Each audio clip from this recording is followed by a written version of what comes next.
baik untuk bisa kelengkapannya bisa didampingi dengan mushaf.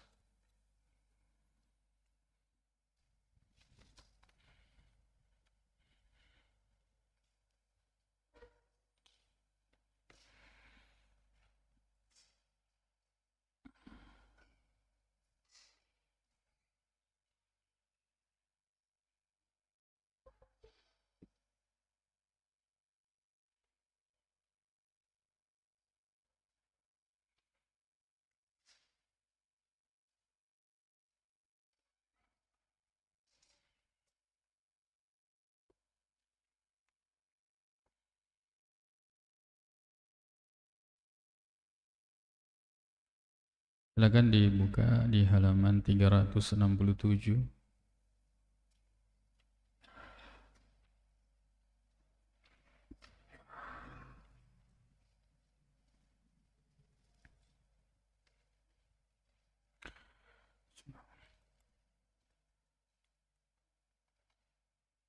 Bismillahirrahmanirrahim. Walhamdulillah. Wassalatu wassalamu ala Rasulillah wa ala alihi wa ashabihi wa mawala amma ba'd.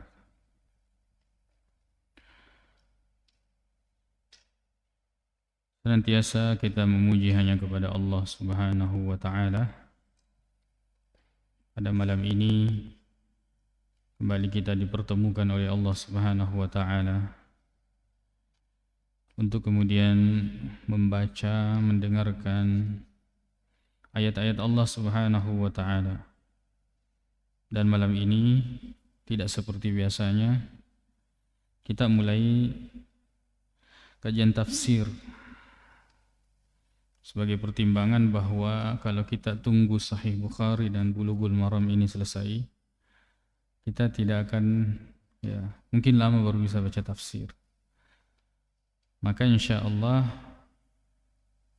apakah nanti setelah tafsir kemudian pekan depannya Sahih Bukhari dan Bulughul Maram, atau 2 pekan pertama tafsir dan 2 pekan terakhir adalah Sahih Bukhari dan Bulughul Maram.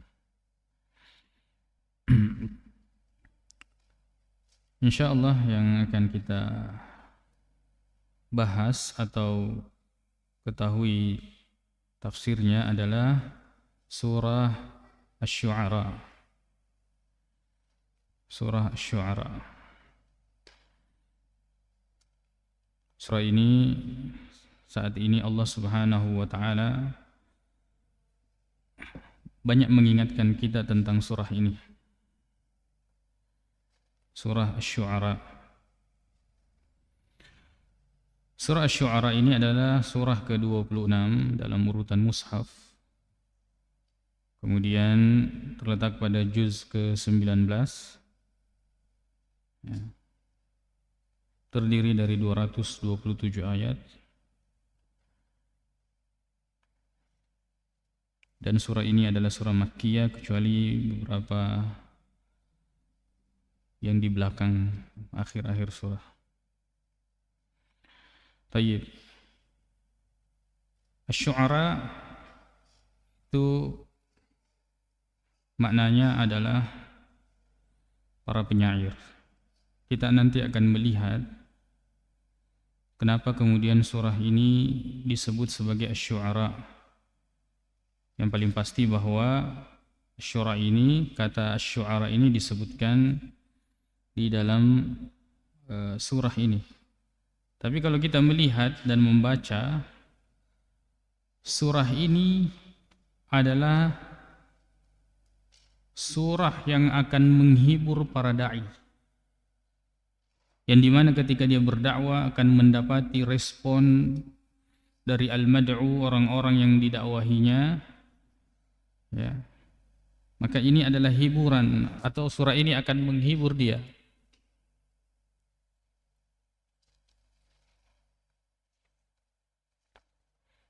Dan tema dari surah Asy-Syu'ara ini kita bisa lihat dari ayat 1 sampai ayat 9, itu akan berbicara tentang orang-orang kafir dan bagaimana mereka itu berpaling dari kebenaran.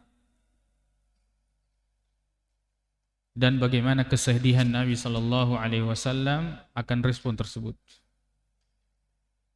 Allah Ta'ala samanna lununa alaina nabitta. Ketika melihat bahwa orang-orang yang didakwahinya ini ternyata berpaling dari dakwah tersebut. Lalu kemudian masuk pada ayat ke-10 itu sampai ayat ke-68 itu tentang kisah Nabi Musa. Jadi ada 7 di sini yang disebutkan kisahnya Nabi Musa dengan kaumnya. Nabi Musa sendiri ada beberapa itu. Ada 5. Nabi Musa dengan Allah Subhanahu wa taala, Nabi Musa dengan Firaun, Nabi Musa dengan penyihir, ya. Ada beberapa.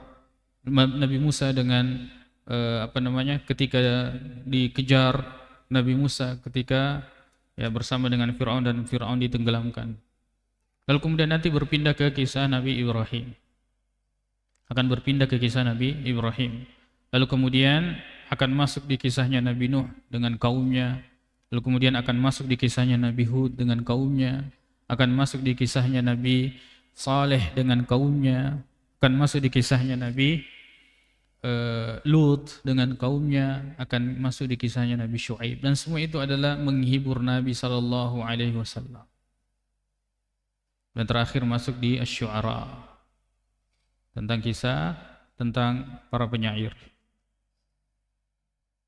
Jadi itu secara umum tema dari Asy-Syu'ara, ya. Ya sepertinya dengan disebutkan Asy-Syu'ara akhir-akhir ini, itu kita ambil hikmah bahwa Allah Subhanahu wa taala ingin menghibur para dai.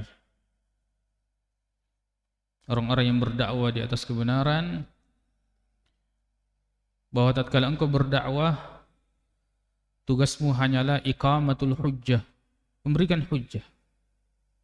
Setelah itu selesai. Lebih dari itu pasti kamu akan melampaui adab dan akhlak. Sebab hidayah milik Allah Subhanahu wa taala. Maka perhatikan orang-orang yang dalam hal ini tidak henti-hentinya sudah iqamatul hujjah, memberikan hujjah lengkap dengan dalil-dalil dan penjelasannya, aqwalul ulama. Lalu kemudian misalnya orang yang kita dakwahi ini belum mau menerima, kapan kita melampaui? Koni rokapapau. Disitulah kemudian kita timbullah ejekan, timbullah perkataan-perkataan yang sudah keluar dari adab. Sebab tugas kita ini adalah al-balag, wa ma 'alaika illa al-balag. Itu kepada Nabi, lebih-lebih kepada kita. Maka tugas kita bagi para dai atau siapa saja yang mengetahui kebenaran, sampaikan kebenaran itu dengan dalilnya. Setelah itu hidayah milik Allah Subhanahu wa taala. Sebab jika tidak, kita akan melampaui adab dan akhlak.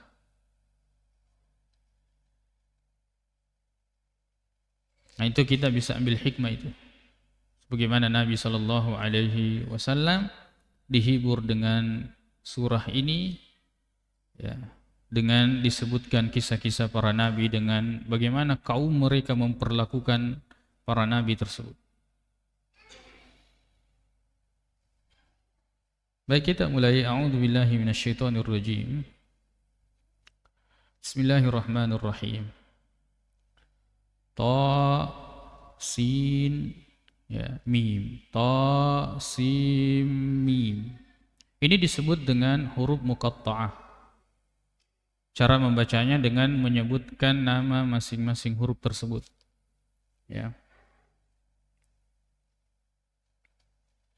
Dan ini kita lihat ada di 2 surah di dalam Al-Quran. Yang surah yang kedua itu adalah surah Al-Qasas. Bisa dibuka di halaman 385. Jadi yang saya cantumkan itu yang di luar setelah nama surah dan ayatnya itu halaman 385. Itu mirip ayat 1 dan ayat 2 dari surah Asy-Syu'ara ini. Metode kita sama dengan waktu Ramadan, agar kemudian kita melihat bagaimana Al-Quran ini saling menjelaskan satu sama lain. Kemudian itu Al-Qurannya semakin kita pelajari, semakin tipis. Maksudnya semakin jelas kesimpulan. Surah Al-Qasas 385, Tasim Mim tilka ayatul kitabil mubin. Nah, jadi 2 surah. Kemudian kembali bahwa huruf muqatta'ah, ya, atau sebelumnya kita bahas dulu tentang asy-syu'ara. Syair, kemudian orang yang melantunkan itu disebut dengan syair. Kalau banyak berarti asy-syu'ara, orang yang melantunkan syair. Dan sekaligus surah ini ingin menegaskan bahwa Al-Quran itu kalamullah dan syair itu kalamul bashar. Al-Quran itu adalah perkataan Allah dan syair itu adalah perkataan manusia. Ya. Syair adalah perkataan manusia. Dan Allah Subhanahu wa ta'ala berkali-kali di dalam Al-Quran membersihkan Nabi sallallahu alaihi wasallam dan menjauhkannya dari gelar penyair. Ya. Sebab pada umumnya syair itu banyak digunakan pada maksiat. Banyak digunakan pada maksiat syair. Ya. Apakah menceritakan keburukan atau nafsu menumbuhkan nafsu. Sebab syair itu adalah apa yang kemudian dirasakan oleh seseorang lalu kemudian dia ungkapkan dalam kata-kata yang indah. Syair. Sering kita dengar yash'urun wala yash'urun, mereka tidak merasakan. Ya. Misalnya di dalam surah Yasin, coba dibuka di halaman 444, Allah Subhanahu wa taala mengatakan, "Wa ma 'allamnahu asy-syi'ra wa ma yanbaghi lahu." Kami tidak pernah ajarkan kepada Muhammad itu syair dan tidak pantas baginya, ya, syair tersebut. 344 di ayat 69. Paling bawah itu. Wa ma 'allamnahu asy-syi'ra, dan kami tidak pernah mengajarkan syair. Wa ma yanbaghi lahu, dan bersyair itu tidaklah pantas baginya. Jadi yang sangat menggandrungi syair dan Rasulullah sallallahu alaihi wasallam menjadi panutannya, maka bisa mengambil pelajaran dari sini. Sibukkan diri dengan Al-Quran, jangan dengan lantunan-lantunan syair. Allah mengatakan, kami tidak pernah ajarkan kepada Nabi kami yaitu Muhammad syair, dan tidak pantas dia bersyair. In huwa illa dzikrun wa Qur'anun mubin. Tidaklah Al-Quran itu kecuali adalah zikir, pelajaran, dan kitab yang jelas. Dari sini jelas pilihan bagi orang yang beriman dan menjadikan Rasulullah sebagai teladannya ketika untuk kemudian lebih memilih Al-Quran daripada perkataan-perkataan yang lain. Ya.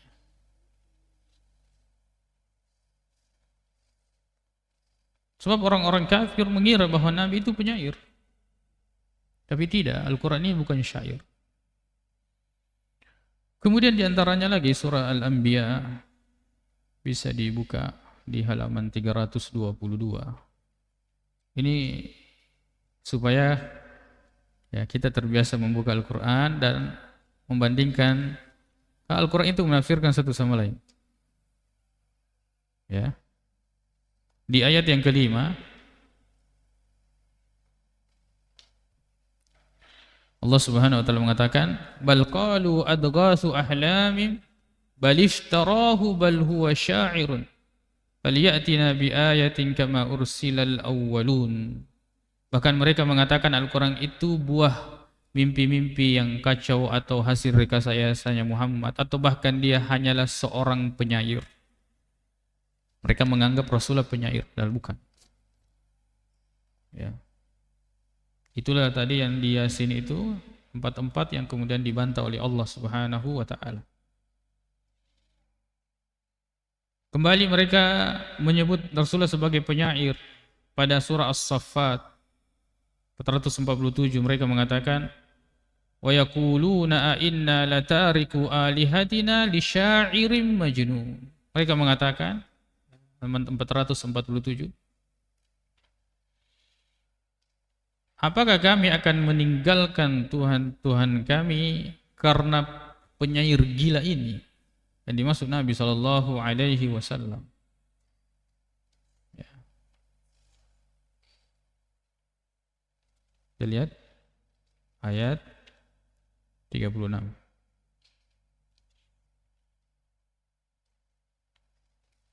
Ya. A inna latariku alihatina li syairin majnun. Coba disebut penyair saja, itu Allah tidak ingin orang yang menyeru kepada agama ini disebut penyair. Tidak mau. Sebab konotasinya pada hal yang sifatnya maksiat. Seperti itu. Begitulah Allah Subhanahu wa taala menjaga adab ini, menjaga agama ini dengan menjauhkan dari gelar-gelar yang konotasinya kebanyakan diarahkan kepada hal-hal yang sifatnya maksiat atau kelalaian. Kemudian kembali mereka menggelari Nabi syair, penyair dalam surah At-Tur. Am yaquluna syairun natarabbasu bihi raibal manun. 524. Itu halaman yang saya sebutkan di luar nomor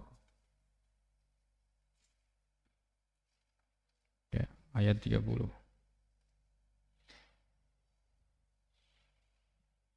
Bahkan mereka berkata, dia adalah seorang penyair yang kami tunggu-tunggu kecelakaan menimpanya.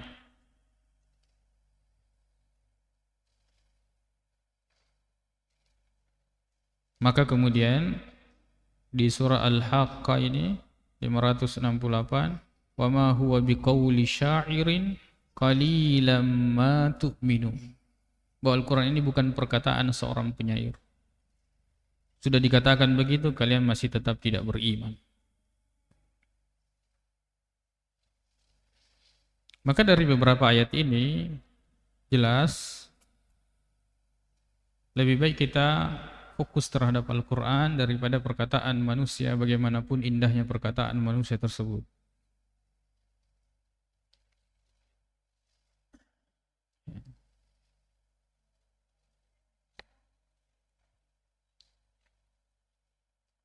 Baik, itu tentang syair. Dan memang Nabi SAW juga mengingatkan di dalam hadis bahwa kalian memenuhi perut kalian dengan muntahan itu lebih baik daripada kalian memenuhi mulut kalian dengan syair. Maka sebagian ulama itu mengharamkan syair. Dan ini memang masuk dalam perbedaan pendapat. Di sisi lain, Nabi SAW berkata kepada Hasan bin Thabit, serang mereka dengan syairmu, dengan perkataanmu. Maka kemudian ulama mentaufikkan, mempertemukan dua ini, karena masing-masing ada dalil, lalu kemudian itulah yang menjadi kesimpulan pada akhir surah nanti ini.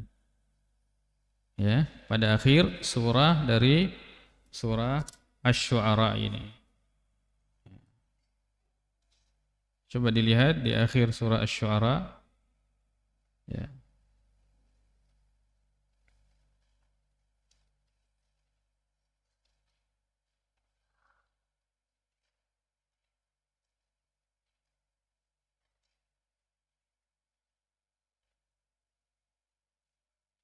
Ya, sudah?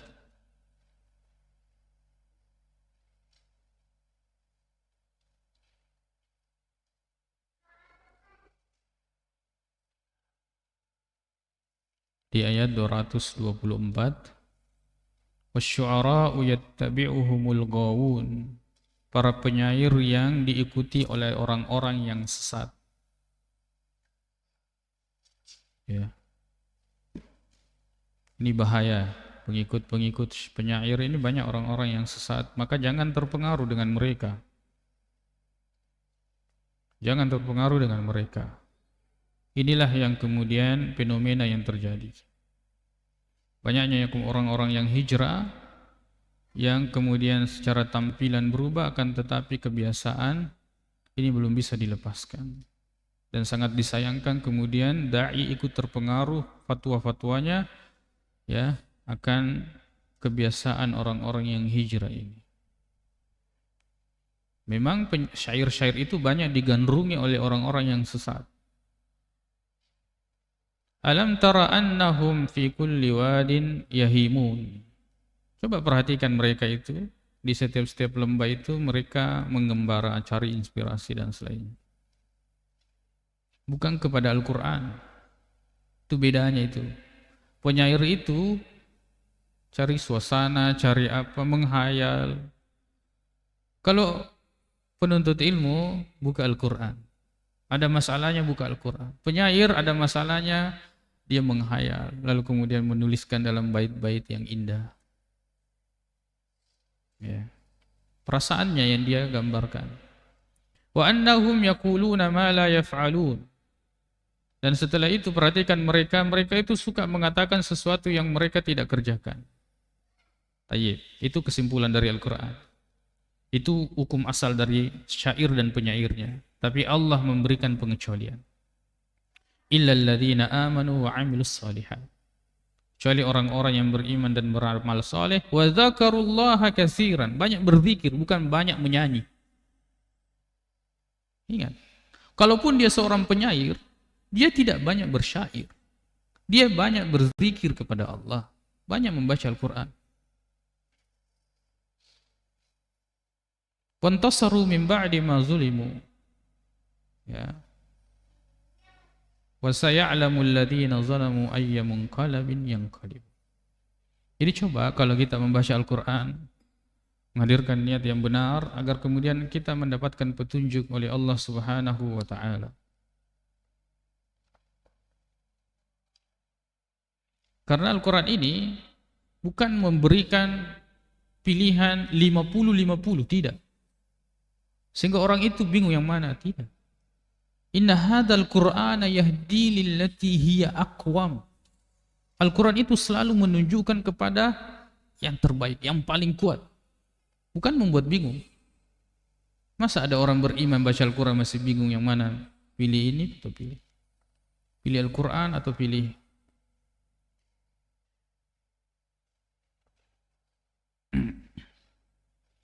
Makanya kembali kepada Al-Quran untuk mengobati hati yang cenderung melenceng dari peringatan-peringatan.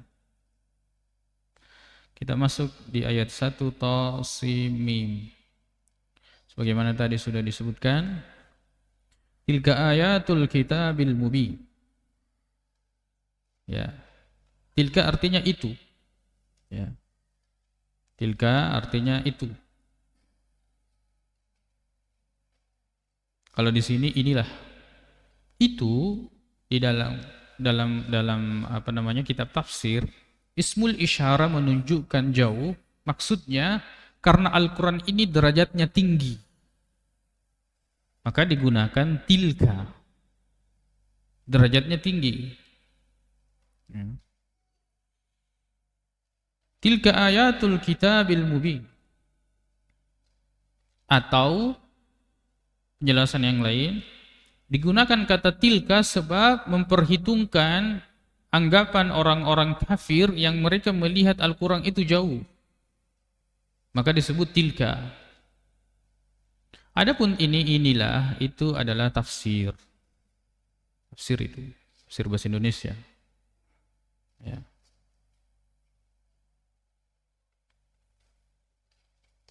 Tilka ayatul kitabil mubin. Inilah atau itulah ayat-ayat Al-Quran yang jelas. Ayat-ayat Allah Subhanahu wa taala itu ada dua. Ayat syar'iyyah dengan ayat kauniyah. Ayat syar'iyyah ya syariat Allah Subhanahu wa taala yang bisa kita baca di dalam Al-Qur'an. Ayat kauniyah yaitu penciptaan Allah Subhanahu wa taala. Lucunya ini karena orang-orang yang tidak beriman ini mereka menolak ayat Al-Qur'an tapi mereka tidak bisa menolak ayat-ayat Allah Subhanahu wa taala al-kauniyah. Mereka bisa menolak syariat salat tapi mereka tidak bisa menolak hukum Allah tatkala Allah menghendaki dia sakit. Ketika dia tidak makan dia lapar. Ya.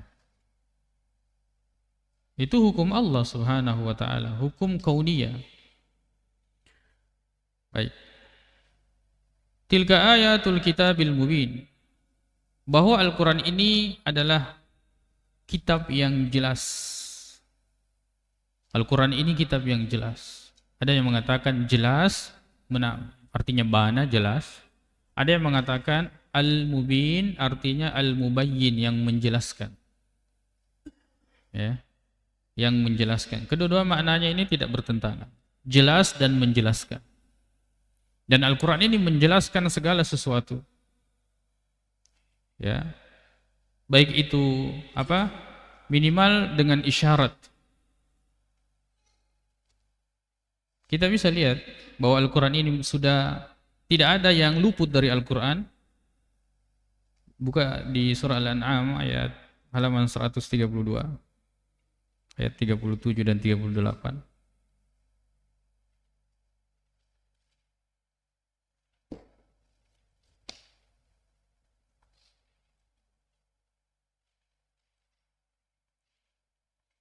Sudah dapat? Ini kita sama-sama belajar ya. Kita melihat ayat-ayat Allah Subhanahu wa taala. 37 38. Wa qalu laula nuzzila alaihi ayatun min rabbih qul innallaha qadirun ala an yunazzila ayatan walakinna aktsarahum la ya'lamun. Wa ma min dabbatin fil ardi wala ta'irin yatiru bi janahihi illa umamun amsalukum. Ma farradna fil kitabi. Tidak ada yang kami luputkan di dalam Alkitab, dalam Al-Quran, min syai'in sedikit pun. Ini orang kalau tidak menerima dengan iman, maka masa. Ya, buktinya banyak masalah tidak ada ditemukan di dalam Al-Quran. Betul, karena Al-Quran ini kitab petunjuk. Al-Quran ini adalah kitab petunjuk. Segala yang kita butuhkan petunjuknya ada dalam Al-Quran.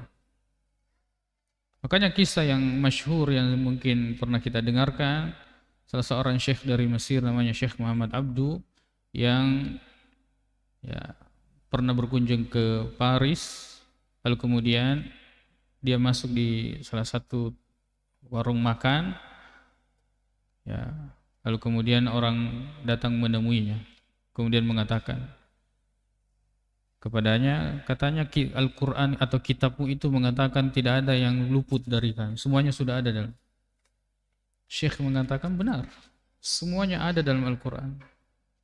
Lalu kemudian orang itu mengatakan, coba buktikan apakah di dalam Al-Quranmu itu ada ya dibahas tentang sandwich, makanan sandwich. Aku ini coba gerekung ke ko tongoy makadayaro akorange, tidak ada sesuatu yang luput, coba kaga onde-onde lana akorang. Kaga onde-onde. Ada? Bagaimana cara membuat onde-onde? Ya. Pak ceritanya tuh onde-onde, ya rukun asa pemenang ya Pak Denis yang politik. Ucaran di tama gulu celana di tengah. Tapi bukan itu. Ternyata Syekh mengatakan ada. Kau tidak percaya sini. Ala jarina nagatangilo ketama di tempat membuatnya itu. Kemudian dia mengatakan ini, tanya sama orang yang masak tentang cara membuat sandwich, karena Allah Subhanahu wa taala mengatakan fas'alu ahla dzikri in kuntum la ta'lam. Bertanyalah kepada orang yang mengetahui kalau kamu tidak ketahui. Tidak tahu buat sandwich, tanya sama orangnya. Sebab Al-Quran ini bukan kitab tata boga yang memuat semua resep, bukan juga kitab arsitek yang memuat tentang bagaimana cara mendirikan bangunan, bukan, tapi ini kitab petunjuk. Dan segala yang mendekatkan kita kepada Allah, memasukkan kita ke dalam surga, menjaga kita dari neraka, semuanya sudah ada di dalam Al-Quran. Semuanya sudah ada di dalam Al-Quran. Makanya kita terima dengan keimanan, itu baru mantap. Kalau tidak, maka kita akan masa sih. Allah sendiri mengatakan itu surah Al-An'am ayat 37 dan 38. Ayat 38. Ma farratna fil kitabi min syai', sedikit pun. Lalu kemudian kita lihat bagaimana Al-Quran ini atau Allah Subhanahu wa ta'ala menjelaskan kita tentang hukum-hukum. Di antara tujuan penjelasan itu, di antaranya kita bisa lihat di surah Al-Baqarah ayat 219. Kadzalika yubayyinullahu lakumul ayati la'allakum tatafakkarun. Bisa buka di halaman 34.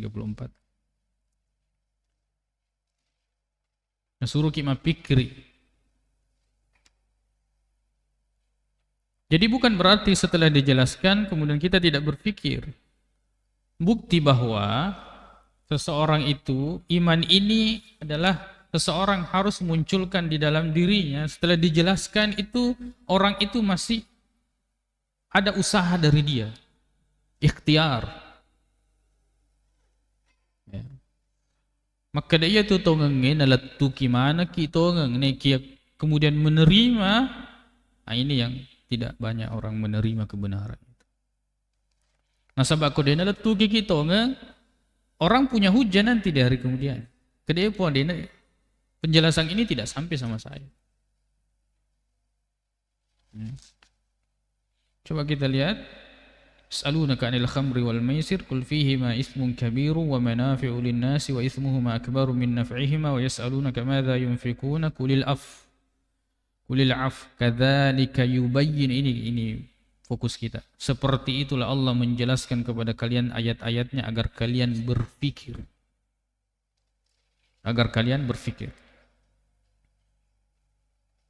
Kita pindah lagi pada Al-Baqarah 221.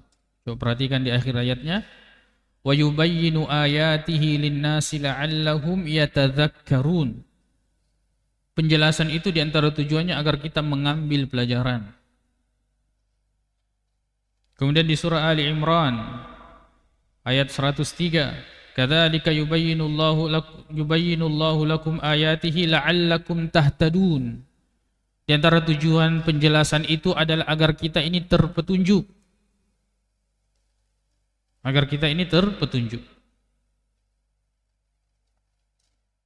Jadi agar disapa di Al-Quran. Kita mau mendapatkan petunjuk, baca Al-Quran. Kita mau mengasah bagaimana cara berpikir dengan benar, baca Al-Quran. Kita ingin mengambil pelajaran dan hikmah-hikmah, baca Al-Quran. Kita tidak mau tersesat. Di surah An-Nisa ayat 176 Allah mengatakan yubayyinullahu lakum an tadillu. Di akhir ayatnya Allah menjelaskan kepada kalian agar kalian tidak tersesat. Ini kan sudah jelas bagaimana Allah mengarahkan kita kepada Al-Quran, bukan kepada syair.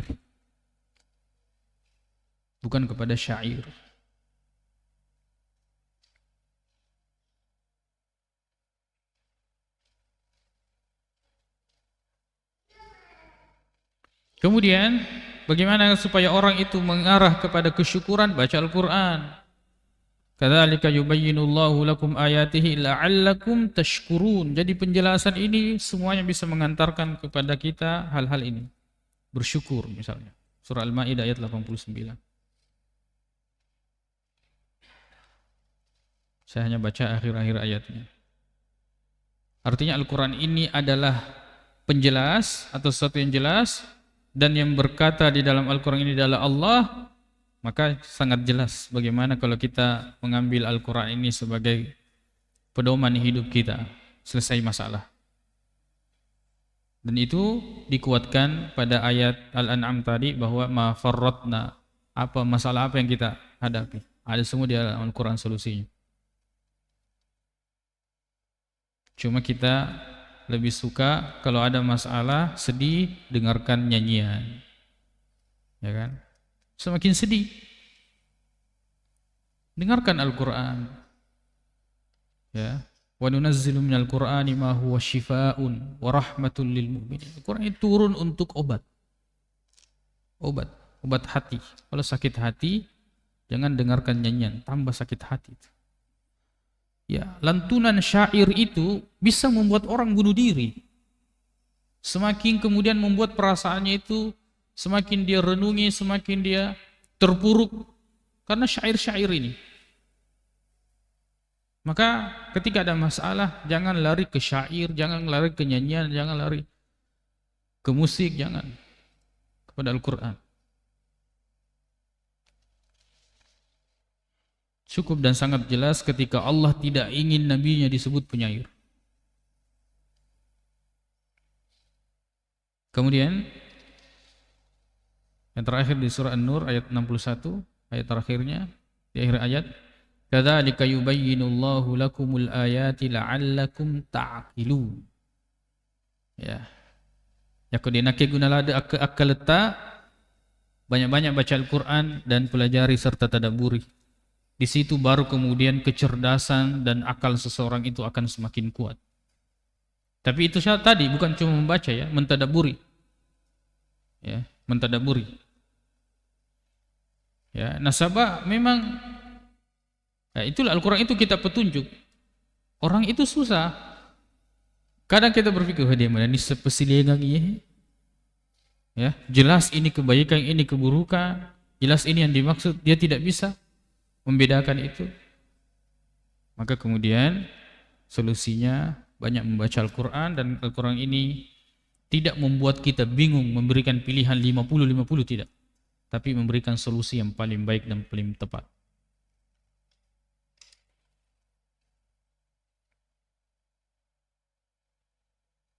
Ayat kedua, ayat ketiga, la'allaka bakhi'un nafsaka alla yakunu mu'minin. Kata Allah Subhanahu wa taala, fala'allaka, la'allaka, sepertinya, ya, la'allaka bakhi'un. Bakhi'un ini maknanya muhlikun. Engkau akan membinasakan dirimu disebabkan mereka itu tidak beriman. Nah, ini hiburan, teguran dan hiburan. Nanti untuk kisah-kisah yang dijelaskan nanti, bagaimana penolakan, ya, kaum-kaum kepada nabi-nabi yang diutus kepada mereka. Dan ini bisa kita temukan di dalam Al-Quran, setidaknya ada 3 tempat tentang ini. Yang kedua adalah di surah Al-Kahfi ayat ke-6, fala'allaka bakhi'un nafsaka ala atharihim illam yu'minu bihadzal hadithi asafa. Ketika mereka tidak beriman kepada Al-Quran, lalu kemudian engkau seolah-olah, ya, kau di agak sena ugi maka demaja perenah, tidak bisa tahan dengan perlakuan tersebut. Bagaimana Nabi cinta kepada manusia, untuk kemudian haris, sangat antusias agar orang-orang itu terpetunjuk, lalu ternyata kenyataannya mereka tidak mengikuti Al-Quran. Maka itu membuat sedih. Maka Allah mengatakan fala'allaka bakhi'un, sepertinya lumun alim, gara-gara mereka tidak beriman.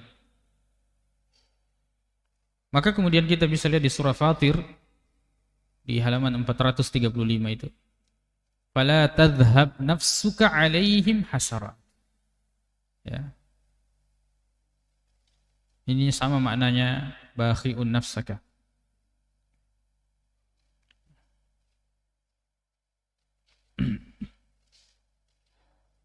Nauno sesekali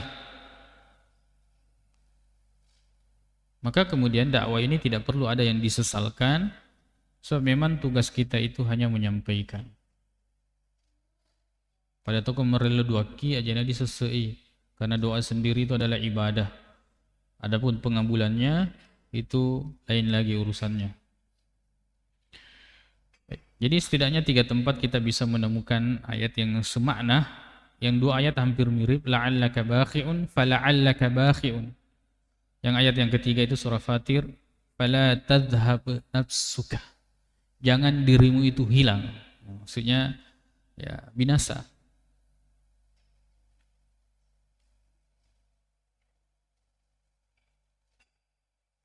Baik, sudah masuk. Masuk waktu belum? Ayat yang keempat, Allah Subhanahu wa taala mengatakan jika nasya kami menghendaki meningi dibueloi nunazzil alaihi kami akan turunkan kepada mereka minas sama'i dari langit ayatan ayat mukjizat fazallat a'naquhum sehingga membuat ya tengkuk mereka itu laha khadi'in tunduk ya dipacukuk-cukuk. Seandainya Allah inginkan, Allah akan turunkan tanda-tandanya, lalu kemudian tidak ada yang mereka bisa kerjakan kecuali mereka akan tunduk dengan merendahkan diri dan hati mereka.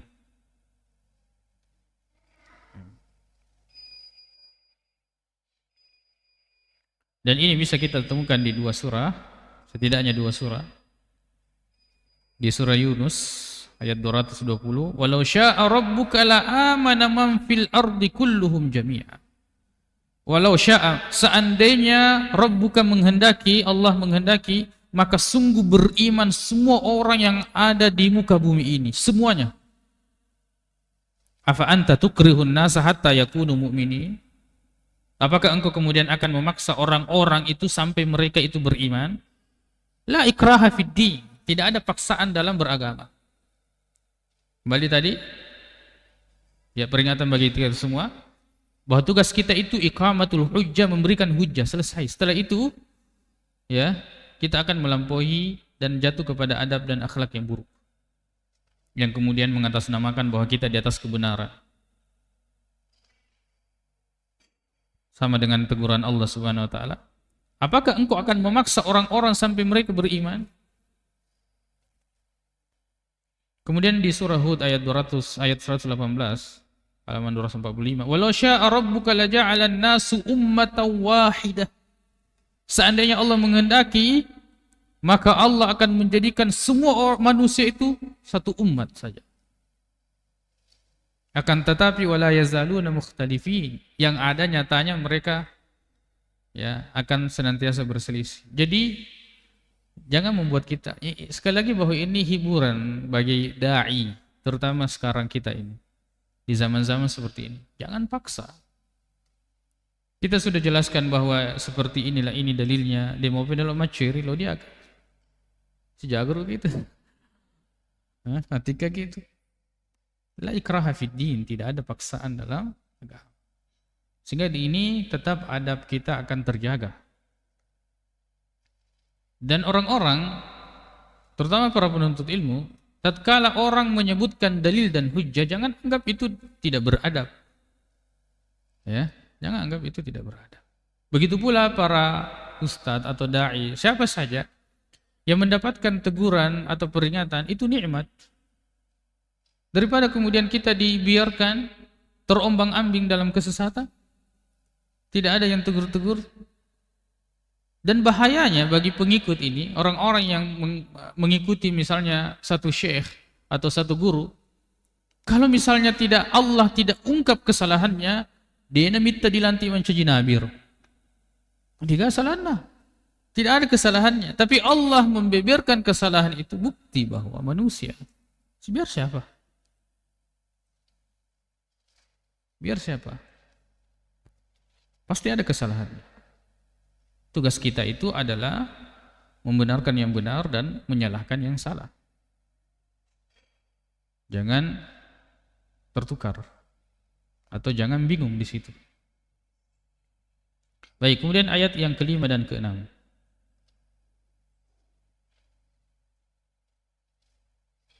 Ya. Ayat kelima dan keenam saya tidak cantumkan di sini.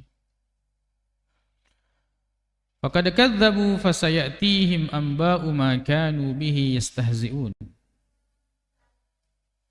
Bukan. Dalam. Wa ma ya'tihim. Wa ma ya'tihim min dzikrin minar rahmanin muhdatsin illa kanu anhu mu'ridin faqad kadzdzabu fasayatihim anba'u ma kanu bihi yastahzi'un. Coba ini kerjaannya orang-orang kafir ini. Supaya kita orang yang berdakwah ini tahu bahwa ada memang orang begini. Tidaklah datang kepada mereka dari peringatan yang baru.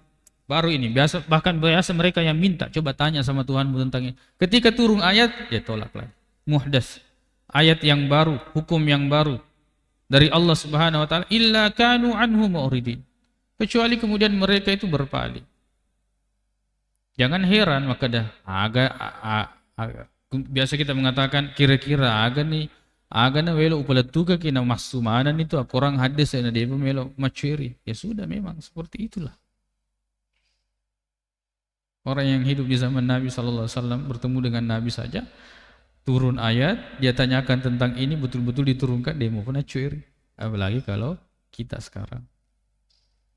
Ini hiburan bagi para dai supaya tidak stres melihat kondisi umat. Maka kadzdzabu fasayatihim anba'u ma kanu bihi yastahzi'.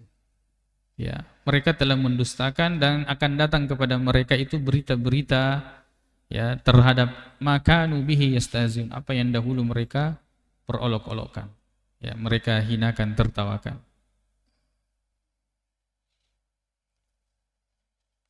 Ini bisa kita temukan beberapa ayat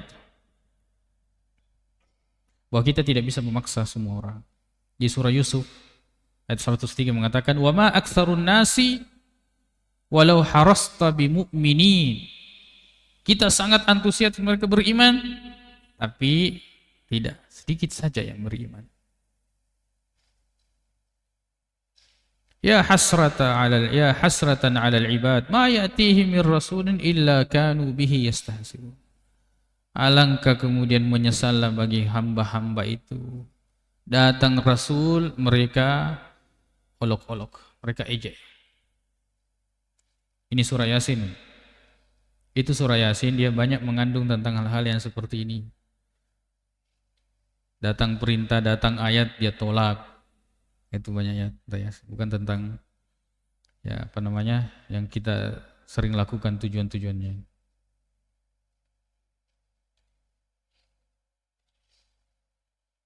Kemudian di surah Al-Mu'minun, ya silakan nanti dilihat ya, halaman-halamannya, ditadabburi, dikaitkan satu sama lain. Tsumma arsalna rusulana tatra, ya kullama jaa ummatan rasuluha kadzdzabuhu. Coba, setiap datang rasul mereka dustakan. Ya. Mereka dustakan. Inilah kondisi yang Allah Subhanahu wa taala terangkan terhadap orang-orang yang disampaikan kepadanya kebenaran. Maka itu dijelaskan nanti ini kesimpulan di ayat 5 dan 6 ini, itu kita bisa lihat nanti di akhir surah Asy-Syu'ara itu. Illal ladzina amanu wa 'amilus shalihati wa dzakarullaha katsiran wantasaru min ba'di ma zulimu saya'lamul ladzina zalamu ayyamun qalbin yanqalibun. Bagaimana nasibnya orang yang mengolok-olok itu ketika mereka sudah melihat kebenaran dan tidak ada lagi kesempatan bagi mereka untuk berubah. Ya, tidak ada lagi untungnya penyesalan. Baik, kita langsung sambung setelah azan.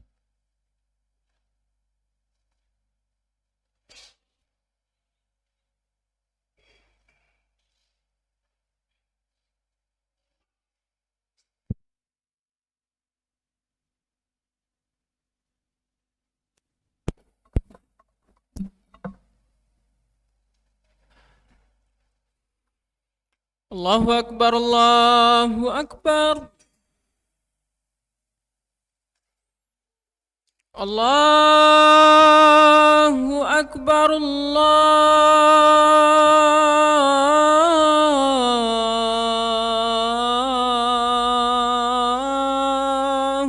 أكبر أشهد أن لا إله إلا الله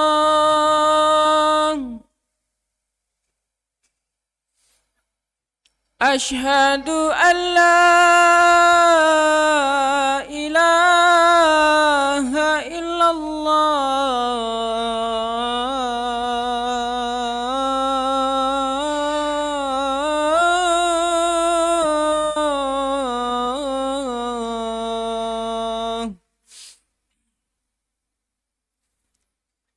أشهد أن محمد رسول الله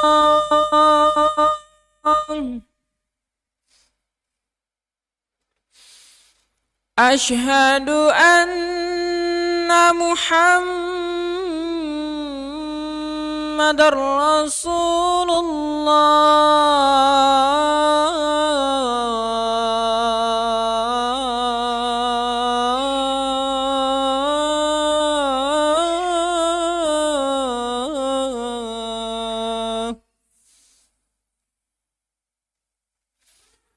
حي على الصلاة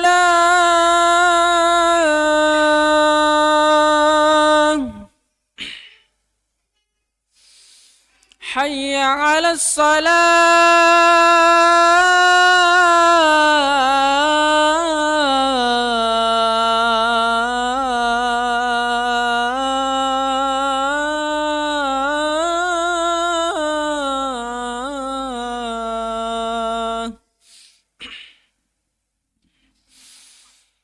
حي على الفلاح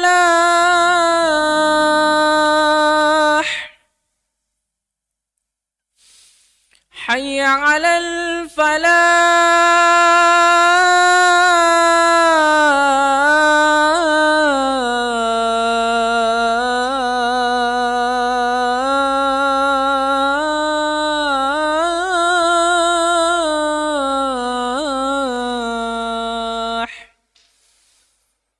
الله أكبر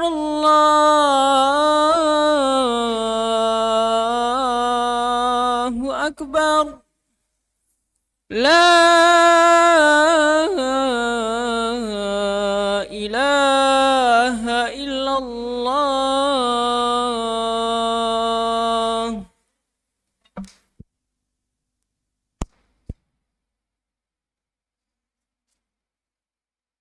Bismillah, walhamdulillah, wassalatu wassalamu ala rasulillah, wa ba'd. Ayat yang ke-7, 8 dan ke-9. Allah subhanahu wa ta'ala berfirman, awalam yarau ilal ardi kama ambatna fiha min kulli zawjin karim. Inna fi dhalika la ayatan wa ma kana aktharuhum mu'minin wa inna rabbaka lahuwal azizur rahim. Awalam yaro, dan apakah mereka tidak memperhatikan pada bumi ini bagaimana kami menumbuhkan di atasnya min kulli zaujin, dari berbagai macam ya tumbuh-tumbuhan yang baik. Inna fi dzalika la ayatan, sungguhnya itu dalam hal itu adalah tanda, wa ma kana aktsaruhum mu'minin, kan tetapi kebanyakan mereka tidak beriman. Wa inna rabbaka lahuwal azizur rahim, sungguhnya Rabbmu Maha perkasa, Maha penyayang. Ini kita bisa melihat bagaimana Allah Subhanahu wa taala menjelaskan tentang ayat-ayat kauniyahnya. Dan bisa kita lihat di surah Al-Baqarah juga di ayat 21 dan 22, ya ayuhan nas, wahai sekalian manusia, u'budu rabbakumul ladzi khalaqakum walladzina min qablikum la'allakum tattaqun alladzi ja'alakumul arda firasya, yang menjadikan bumi ini terhampar, was-samaa'a binaa'a, perhatikan bagaimana langit ini menjadi atap yang begitu kokoh, bangunan yang kuat. Wa anzala minas samaa'i ma'an, dari langit turun air, fa akhraja bihi minas samarat rizqan lakum. Lalu kemudian Allah Subhanahu wa taala mengeluarkan ya berbagai macam jenis buah-buahan sebagai rezeki bagi kalian. Fala taj'alu lillahi andadan wa antum ta'lam. Jangan jadikan bagi Allah tandingan-tandingan sedangkan kalian mengetahui. Ini ya, ayat 1 sampai 9 itu bercerita bagaimana mereka orang-orang kafir ini berpaling dari Al-Qur'an atau peringatan, dan bagaimana Nabi SAW sangat bersedih terhadap sikap mereka itu berpaling dari peringatan. Lalu kemudian Allah Subhanahu wa taala ya menyebutkan tanda-tanda kebesarannya, dan bersamaan dengan itu tetap mereka tidak banyak yang beriman kepada Allah Subhanahu wa taala. Maka tugas kita adalah kembali kepada Al-Quran dan menjadikan Al-Quran ini adalah petunjuk, pedoman hidup kita. Menyibukkan diri dengan Al-Quran, mentadabburinya, membacanya dan mentadabburinya, mempelajarinya. Tidak sibuk dengan perkataan-perkataan manusia, bagaimanapun kemudian perkataan itu membuat kita terkesima. Apalagi kalau kemudian sampai membuat kita lalai. Sampai membuat kita lalai dari mengingat Allah Subhanahu wa ta'ala. Maka bacalah ayat-ayat Allah yang ada di dalam Al-Quran, dan bacalah ayat-ayat Allah Subhanahu wa ta'ala yang ada di muka bumi ini. Jadi dua ayat ini, ayat syar'iyah dengan ayat kauniyah. Kita harus membaca dan memahaminya, dan semakin mendekatkan diri kita kepada Allah Subhanahu wa ta'ala. Inilah yang bisa kita ambil faedah atau pelajaran-pelajaran dari surah Asy-Syu'ara, dari ayat 1 sampai ayat 9, dan insyaallah pada pertemuan selanjutnya akan masuk di kisah Nabi Musa ya, dan kaumnya. Panjang kisahnya Nabi Musa di sini. Mudah-mudahan Allah Subhanahu wa taala masih memberikan kepada kita nikmat, kesehatan, kesempatan serta pertemuan untuk kemudian kembali melanjutkan bahasan dari tafsir surah Asy-Syu'ara ini pada pertemuan selanjutnya. Subhanakallahumma wa bihamdik, asyhadu an la ilaha illa anta, astaghfiruka wa atubu ilaik. Assalamualaikum warahmatullahi wabarakatuh.